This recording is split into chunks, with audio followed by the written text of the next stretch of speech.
If you already know the background on this case and don't need to hear a recap, skip to about 9.5 to 10 minutes. That's when we get into the new charges.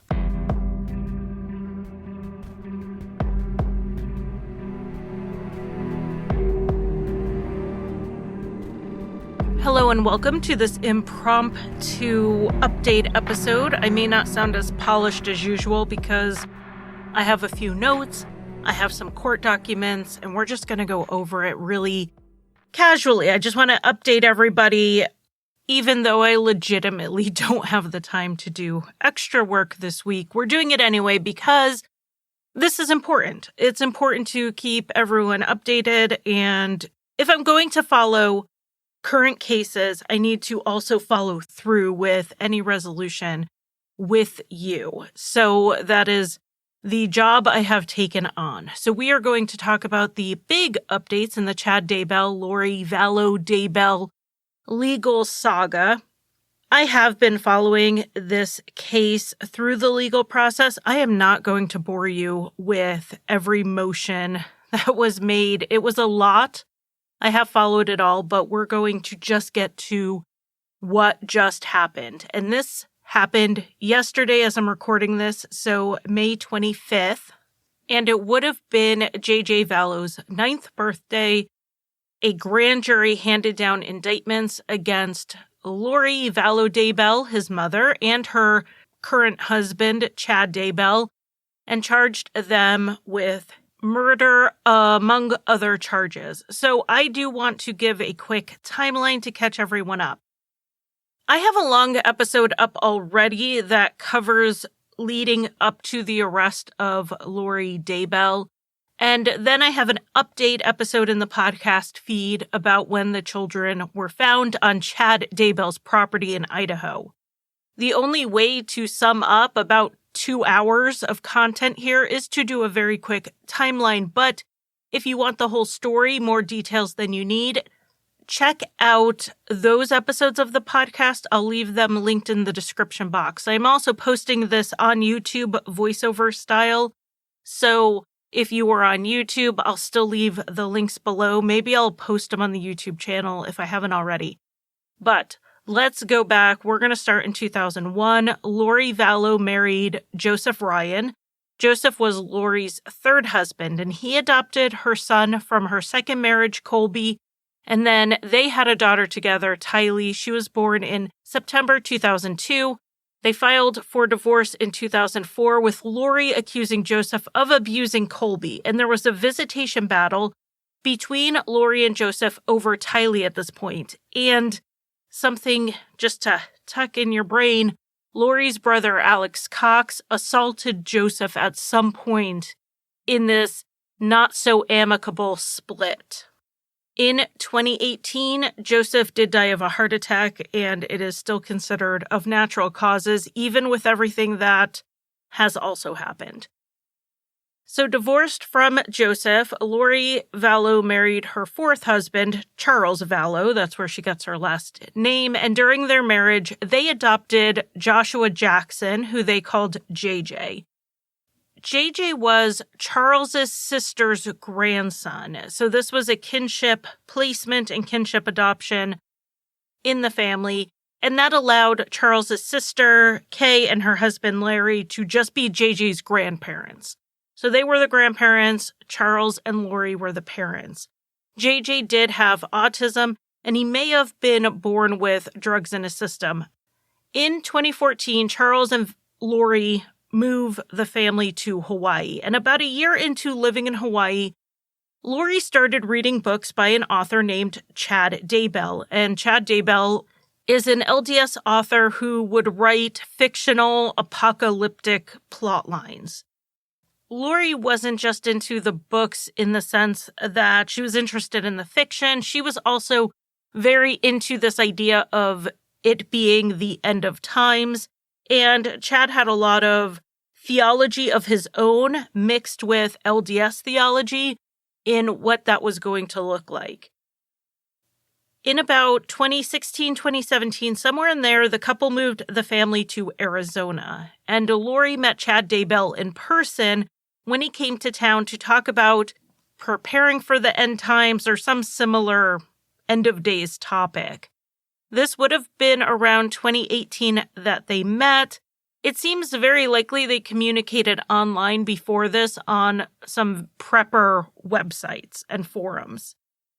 They would also appear as guests together on podcasts of the same theme. Then in early 2019, Lori and her husband, Charles, separated, and there was a lot going on there. A lot of drama. Charles said he was afraid that Lori was having mental health issues because she talked about zombies and he had been taken over by a different spirit. So I would go and listen to the full episodes if you really want more information on that. One day in July 2019, Charles showed up at the house to pick up JJ and bring him to school. And Lori's brother, Alex Cox, the same one who assaulted the third husband, shot and killed Charles in the house, claiming self-defense. The case is still under investigation. Within a couple of months of this, so September or maybe even late August, Lori moved with Alex and her kids to Rexburg, Idaho, and they lived very close to where Chad Daybell lived. And at this point, Lori and Chad started seeing each other more. The implication here being that the affair escalated at this point, which it is an affair because Chad was married to his wife, Tammy, who was the mother of their 5 children. In October 2019, Tammy Daybell, Chad's wife, died in her sleep just days after someone had shot at her.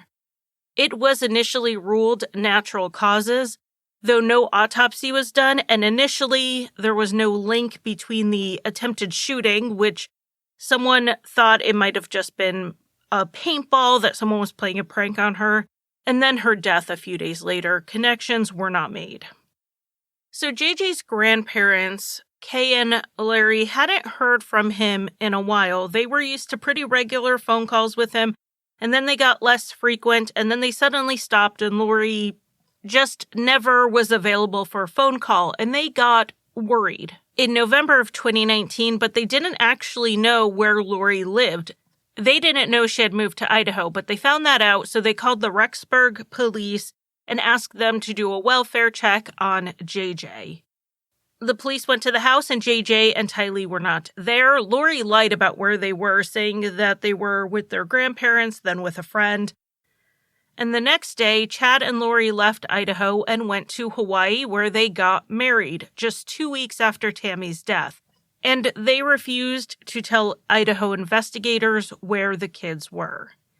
The investigation showed that no one had seen Tylee since early September, and no one had seen JJ since late September 2019. They were missing for 2 months before the authorities were even aware.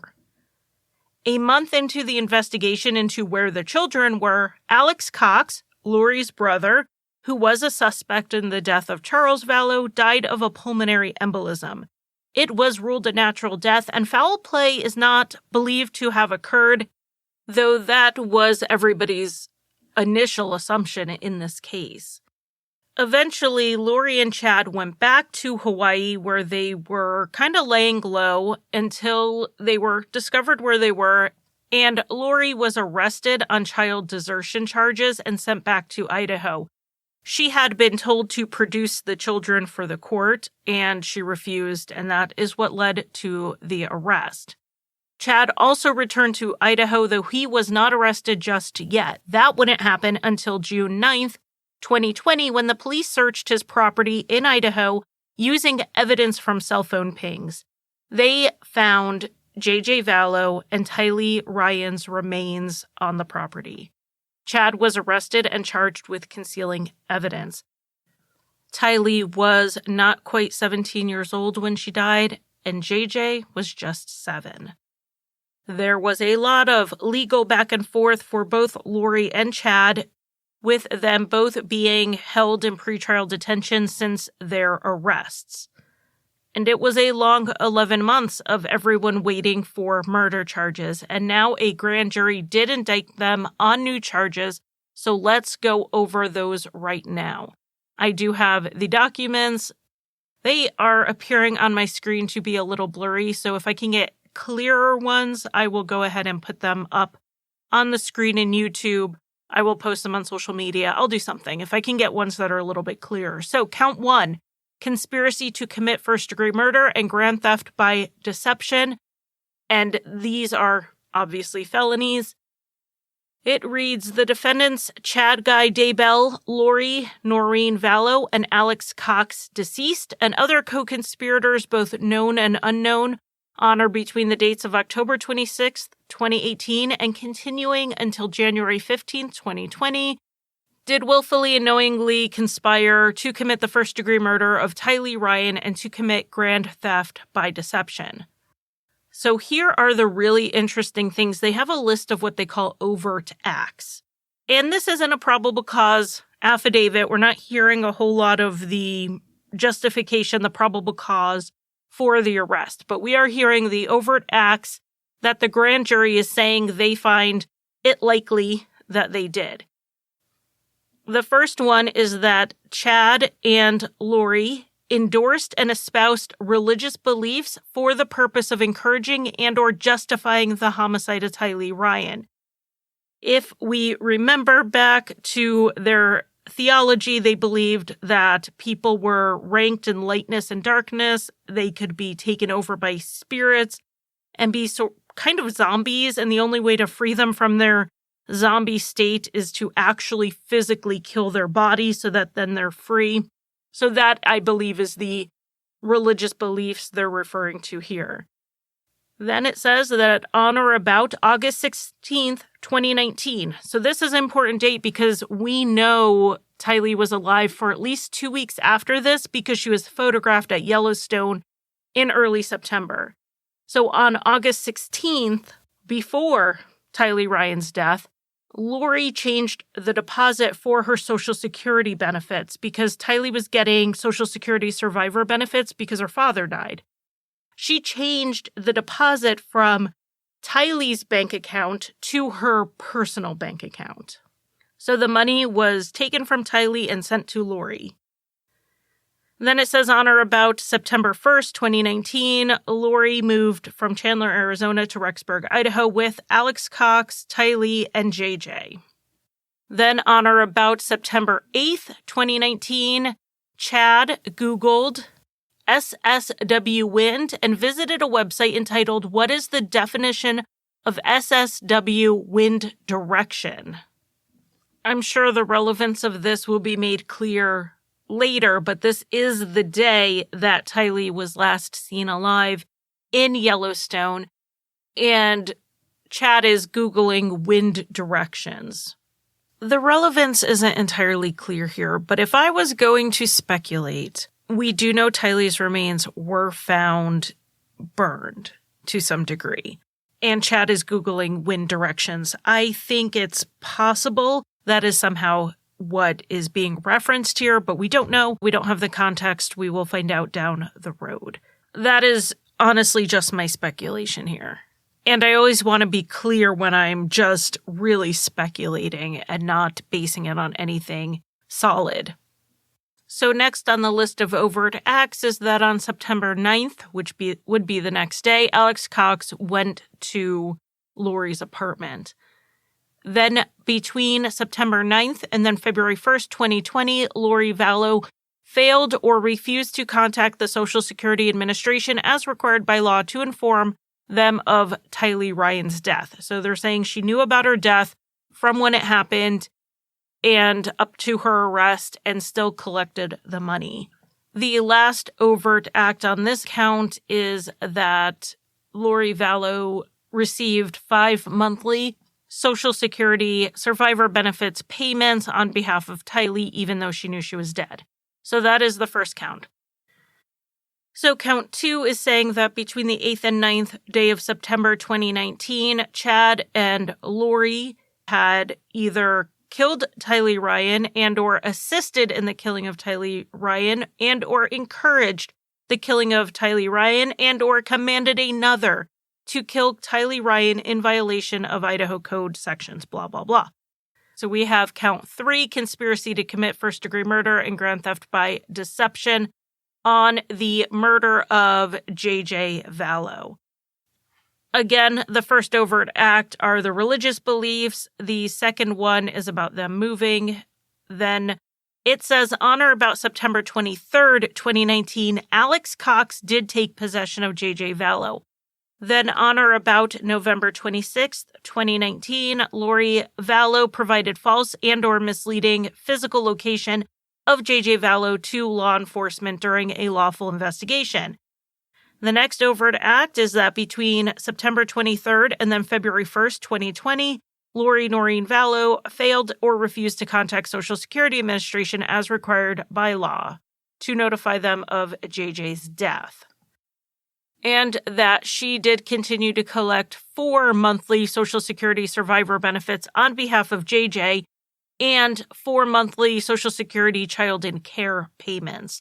The survivor benefits, of course, being from Charles Vallow's death.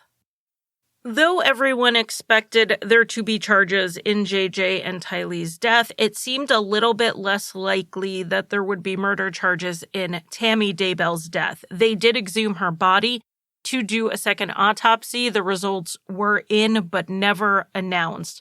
But here we have a count of first-degree murder against Chad Daybell, Lori Vallow, and then also naming Alex Cox, who is deceased, as one of the co-conspirators. And this is a conspiracy to commit first-degree murder of Tammy Daybell.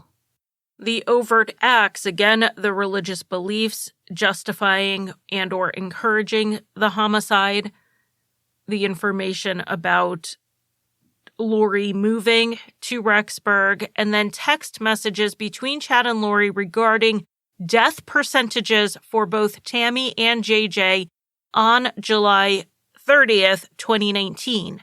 Both of them were still alive at this point. Then Chad Daybell obtained a burner phone on September 18th, 2019, and Alex Cox got one on October 9th, 2019. There were text messages between Chad and Lori about Tammy being in limbo, and also that she was being possessed by a spirit named Viola. Now, we had this with Charles. He was being invaded with a spirit named Nick something. And now we have them saying the same thing about Tammy. And I already mentioned their belief was, according to Lori, that the physical body had to die to free someone from this.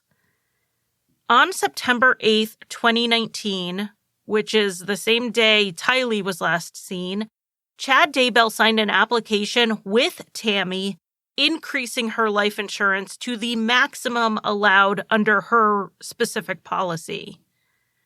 Then on October 9th, they are charging that Alex Cox attempted to shoot Tammy and that he had done multiple internet searches on the 8th and the 12th, which included things about a gun and about shooting through a Dodge Dakota.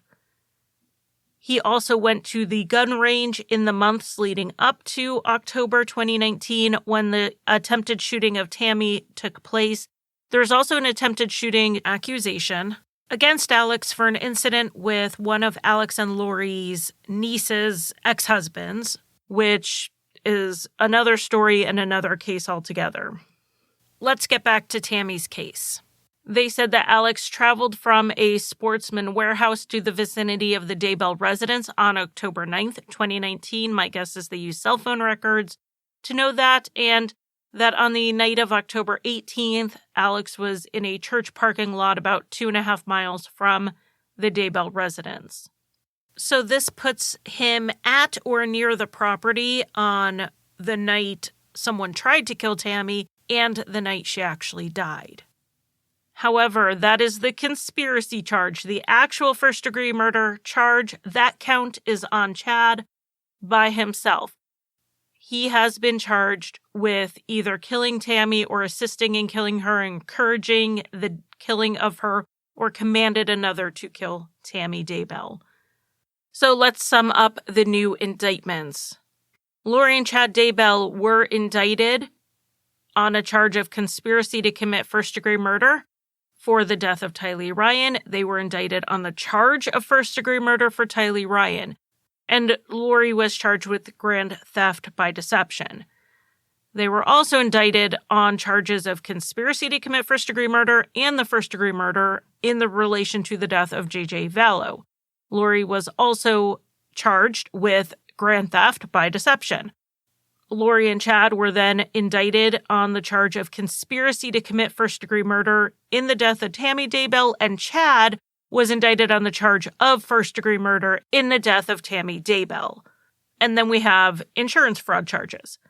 The penalty on the murder charges in Idaho can be life in prison without the possibility of parole or the death penalty. The state has 60 days to notify the defendants if they do plan on pursuing the death penalty. Alex Cox has been named in this because he is believed on the part of the state to be a co-conspirator in this. However, because he is deceased, he will not go to trial. We do not hold trials for people who have died. As I am recording this, we are waiting on their initial court appearances on these charges. They will happen within a few hours of me recording this, and it appears their arraignments will happen in June, which is when they will give their pleas. I'm going to predict with my true crime psychic powers that they're going to plead not guilty, because that's what happens at every arraignment. And that is all for this update. When and if this gets pleaded out or goes to trial, I will do updates. Not sure if they'll just be addendums like this, or if I will just take the old episode and the new information from trial and all the developments and do some massive 4-parter. Who knows?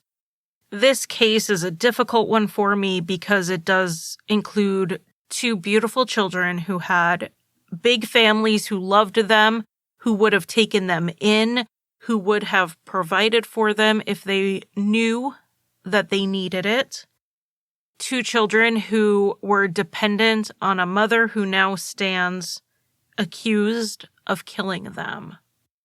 And we have Tammy Daybell, who by all accounts was a wonderful person who was so adored by her family and her friends, who had so much more to do, who wanted to meet all of her grandchildren, who wanted to watch them grow up, and that was taken from her, allegedly, by the man she loved more than anyone else in this world.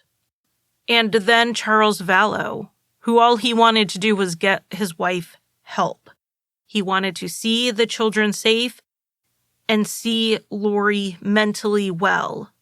His case is still under investigation, but there may be charges in Arizona coming out dependent on what they learn.